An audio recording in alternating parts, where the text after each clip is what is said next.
بعض عرب ممالک سے جاری کردہ تحریروں میں مبدا اور مقصد لکھا جاتا ہے، یعنی کہاں سے آپ سفر کا آغاز کریں گے اور کہاں آپ کا سفر مکمل ہوگا۔ جہاں میں اور آپ پہنچنا چاہتے ہیں اسے کہتے ہیں مقصد، اور جہاں سے چلنا چاہتے ہیں اسے کہتے ہیں مبدا۔ ہم یہاں سے چلیں گے، یہ مبدا ہے ہمارا، تھک تو نہیں رہے میری باتوں سے؟ ہم یہاں سے چلیں گے، یہ ہے ہمارا مبدا، ہم وہاں پہنچیں گے، یہ ہے ہمارا مقصد۔ تو مبدا سے مقصد، جس کا مقصد یعنی کہاں پہنچنا ہے وہ عالی ہوگا، اتنی ہی اس کی کوششیں عالی ہوں گی۔ پست ہوگا، کوششیں کمزور ہوں گی۔ آپ پہلی مثال طالب علم کے لے لیجئے۔ تعلیم حاصل کرنے والے طالب علم، شجاع بھائی، تعلیم حاصل کرنے والے طالب علم تین طرح کی نیتیں رکھ کر تعلیم حاصل کرتے ہیں۔ ایک کی نیت یہ ہوتی ہے کہ اماں ابا ناراض ہو جائیں گے اگر کلاس میں نہیں جائیں گے، اگر پڑھنے نہیں جائیں گے، اگر فلاں تعلیم حاصل نہیں کریں گے تو ابا ناراض ہو جائیں گے۔ ابا نے کہا یہ پڑھو، ابا ناراض ہو جاتے ہیں، ابا ڈانٹتے ہیں، امی ناراض ہو جاتی ہیں۔ ماں باپ کے خوف میں پڑھنے والا طالب علم، جو ماں باپ کی وجہ سے پڑھ رہا ہے، وہ پھر ماں باپ کو دھوکہ دے کر جاہل بھی رہ سکتا ہے۔ اس کے نزدیک تعلیم نہیں ہے، اس کے نزدیک ماں باپ ہیں، کہ کیونکہ میرے ماں باپ یہ چاہتے ہیں اس لیے میں یہ پڑھ رہا ہوں، اور اس لیے جا رہا ہوں، اس لیے میں ہمت کر رہا ہوں۔ ماں باپ کو راضی کرنا۔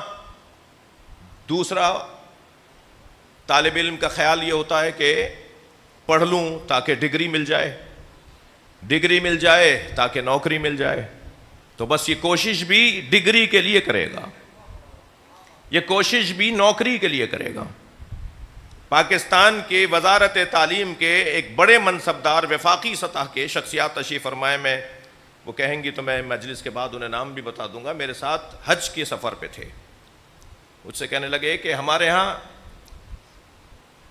تعلیم کا کیا مقدار ہے، اس پر ایک گفتگو تھی، تو مجھے انہوں نے بتایا کہ میں ایک فلاں ملک کے سفر پہ تھا، تو وہاں پوچھا انہوں نے ہم سے کہ آپ کے یہاں تعلیم کا جو مقدار اور معیار ہے وہ کتنا ہے، تو میں نے جو بتایا تو وہ شرمندگی کا تھا کہ اتنے فیصد، ہم 10% بھی تعلیم یافتہ نہیں ہیں۔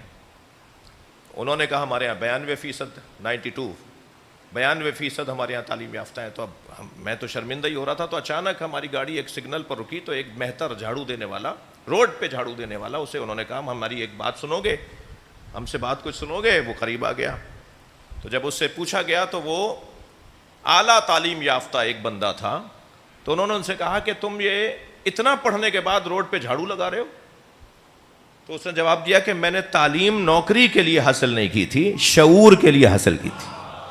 تو ایک طالب علم ہوتا ہے کہ اپنے والدین کو راضی کرے، ایک طالب علم ہوتا ہے کہ وہ ڈگری حاصل کر لے، ایک طالب علم جس کی سوچ، جس کی نیت اعلیٰ ترین ہوتی ہے، وہ کہتا ہے نہیں، والدین نوکری یہ تو کوئی میرے لیے کہ وہ خوش ہو جائیں اور ان کو میں راضی کر لوں، میری مراد جو ہے وہی پہنچ رہی ہے، میں والدین کے خلاف بچوں کو نہیں کر رہا، بلکہ والدین کی مضبوطی کے لیے بات کر رہا ہوں۔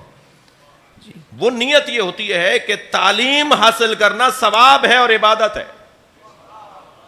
اگر طالب علم 2 رکعت نماز کو ثواب جانتا ہے، اگر طالب علم ماتم کو ثواب جانتا ہے، اگر طالب علم مجلس کو ثواب جانتا ہے، اور وہی طالب علم کہے کہ کلاس میں جانا بھی ثواب ہے، اسکول جانا بھی ثواب ہے، یونیورسٹی جانا بھی ثواب ہے، تو پھر وہ وہی طالب علم ہے کہ جس کے پیروں کے نیچے فرشتے پر بھیجاتے ہیں۔ پھر وہی طالب علم ہے کہ جو اگر مر جائے تو طالب علمی کی راہ میں، حصول علم کی راہ میں مرنے والے کو پھر معصوم شہید بولتے ہیں۔ پھر وہ طالب علم معمولی طالب علم نہیں ہے۔ اب جب اس کی نگاہ میں یہ ہوگا کہ میں علم اس لیے حاصل کر رہا ہوں کہ عبادت ہے، اللہ کی رضا ہے، معصومین کی رضا ہے، قرب الہی کا سبب ہے، ثواب ہے علم حاصل کرنا، تو پھر یہ کوششیں بھی اسی کے مطابق کرے گا۔ سوچ کو بلند کرنا، ہدف کو بلند کرنا، یہ ایک انسان، کامیاب انسان کی علامت ہے۔ یہ کس نے بتایا ہے؟ عزیزو، قربان جائیں علی مولا کے نام پر، مولا علی نے جتنا انسان کو علی بنایا ہے کسی اور نے نہیں بنایا۔ اور انسان عالی ہوتا ہے اپنی سوچ کے عالی ہونے سے. مولا علی فرماتے ہیں قیمت کل امرئ ما یحسنہ، ہر شخص کی وہی قیمت ہے جسے وہ چاہتا ہے. اپنا ہدف اونچا کرتے چلے جاؤ تمہاری قیمت بڑھتی چلی جائے گی. اپنا مقصد بلند کرتے چلے جاؤ تمہاری قیمت بڑھتی چلی جائے گی. علی مولا نے سوچ کو بلند کیا ہے. اپنے مقصد کو بلند کرو. تمہارا مقصد یہ ہے کہ نوکری کرو، تمہارا مقصد یہ ہے کہ تم فلاں چیز حاصل کر لو، تم تو چھوٹی تم تو بچوں کی طرح زندگی گزار رہے ہو. جیسے ایک چھوٹا بچہ ٹافی کے عوض سونے کا سکہ دے دیتا ہے، اسے نہیں پتا یہ سونے کا سکہ کتنا قیمتی ہے، اسے یہ پتا ہے کہ ٹافی کتنی قیمتی ہے. تو اگر ہم دسترخوان معرفت علی پر آ کر بیٹھ جائیں تو ہمیں یہ پتا چل جائے گا کہ قرب الہی کتنا قیمتی ہے. میں ایک منزل اور آگے اسی وادی کے اندر ایک قدم اور آپ کے ساتھ چلنا چاہتا ہوں. ذرا غور فرمائیں، آپ کی میری کوئی قیمت ہے نہیں. اللہ نے جب مکھی مچھر کو بغیر قیمت کے نہیں بنایا، اور ہر شخص کی علی مولا کی زبان میں ہر شخص کی قیمت وہی ہے جو اس کا مقصد ہے. ہر وجود کا مقصد اس کی قیمت اس کا مقصد. یہ علی مولا نے بتا دیا کہ ہمارا مقصد ہماری قیمت ہے، ہماری قیمت ہمارا مقصد ہے. تو اللہ نے مکھی مچھر بغیر مقصد کے نہیں بنائے، تو مجھے اور آپ کو بغیر مقصد کے کیسے بنایا ہوگا؟ تو ہمارا مقصد کیا ہے، ہماری قیمت کیا ہے؟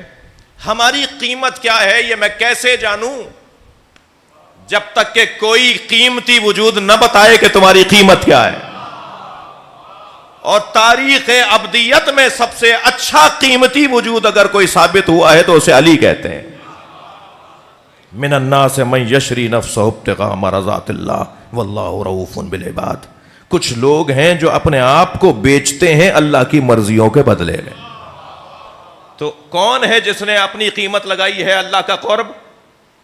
کون ہے جس نے اپنی قیمت لگائی ہے اللہ کی رضا؟ وہ ہے مولا علی. تو جو سب سے اچھی قیمت لگائے گا وہی ہماری قیمت لگانے کا بھی حقدار ہے. تب مولا علی سے پوچھتے ہیں مولا ہماری قیمت کیا ہے؟ تو مولا علی نے نہج البلاغہ میں فرمایا لا تبیعوها الا الجنہ، اپنے آپ کو جنت سے کم مت بیچنا. بھئی تھوڑی گردن ہلا دو، بات جا رہی ہے تو مجلس ہو رہی ہے نا. اپنے آپ کو جنت سے کم مت بیچنا. علی مولا نے ہماری قیمت جنت لگوائی ہے. مگر میں اتنا پوچھوں مولا کی بارگاہ میں مولا یہ ہماری کم سے کم قیمت ہے یا زیادہ سے زیادہ؟ بھائی بیچنے والا جانتا ہے نا کہ اس سے کم بیچوں گا تو خسارہ رہے گا اور اتنا بیچوں گا تو فائدہ ہوگا. مولا آپ نے ہماری قیمت جنت لگائی ہے، یہ کم سے کم ہے یا زیادہ سے زیادہ؟